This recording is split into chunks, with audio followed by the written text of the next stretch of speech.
روی تاکسی ها دست گذاشتیم. من اینا تاکسی برای من چه پولی میخواد بیاره بده؟ من دیدم که از شهرستان همه اومدن رفتن زیر پلا خوابیدن. خانم هزاران مشکل تو این تاکسی ها وجود داره. با پراید اومده توش کثیف، مردمش معلوم نیست کی هستش. ما تاکسی هایی درست و اون وقت مردمی هم که پول ندارن برن وارد تاکسی داری تا یه ماشین بخره بره تاکسی داشته باشه. ما اومدیم 45,000 دستگاه تاکسی خریدیم، توش دوربین گذاشتیم.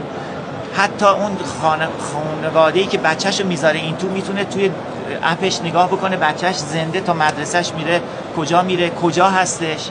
قیمتش ما 15% زیر قیمت بقیه هستیم به خاطری که ما کمیسیون به کسی نمیدیم.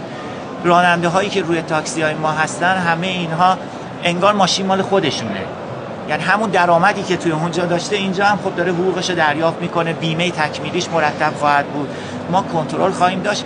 اما آخرین نکتهش که تاکسی ها برای ما نقش دیگه ای هم خواهد داشت. ما روی تاکسی ها وایرلس هایی رو وصل خواهیم کرد که بتونه در کل کشور اینترنت رو پخش بکنه.